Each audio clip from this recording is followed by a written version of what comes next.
आप सभी का मेरे चैनल भक्ति व्रत कथा में हार्दिक स्वागत है। हरियाली अमावस्या हिंदू धर्म में एक महत्वपूर्ण पर्व के रूप में मनाई जाती है। इस दिन भगवान शिव और माता पार्वती की पूजा का विशेष महत्व माना जाता है। श्रावण मास की अमावस्या को हरियाली अमावस्या के रूप में जाना जाता है। इस दिन व्रत रखने और पूजा करने से अनेक लाभ मिलते हैं। हरियाली अमावस्या की एक प्राचीन कथा भी है जो इस पर्व के महत्व को दर्शाती है।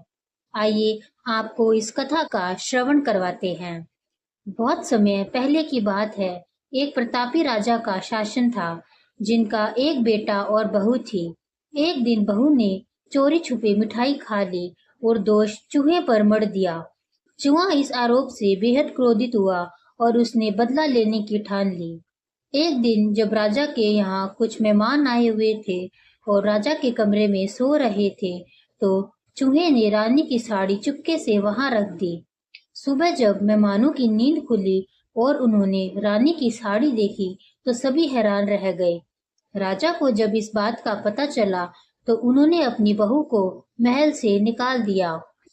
अब रानी हर शाम दिया जलाकर ज्वार उगाने का काम करती और पूजा के बाद गुड़ धानी का प्रसाद बांटती।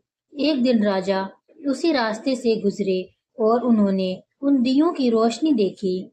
महल लौटकर राजा ने सैनिकों को जंगल में जाकर वहां की जांच करने का आदेश दिया।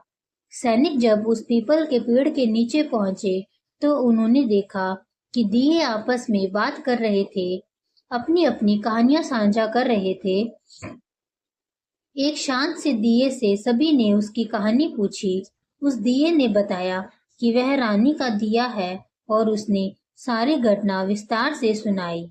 उसने बताया कि रानी ने मिठाई चोरी कर आरोप चूहे पर लगा दिया था। उसके बाद चूहे ने रानी से बदला लेने के लिए उसकी साड़ी राजा के कमरे में जाकर रख दी, लेकिन रानी बेकसूर थी। लेकिन फिर भी उसे महल से बाहर निकाल दिया गया। फिर भी वह सजा भुगत रही है। सैनिकों ने सारी बात राजा को बताई। राजा ने रानी को वापस महल में बुलवा लिया, जहां रानी फिर से खुशी खुशी रहने लगी। आपको यह कथा कैसी लगी कमेंट्स बॉक्स में जरूर बताना और मेरे चैनल को सब्सक्राइब करना ना भूलें। धन्यवाद।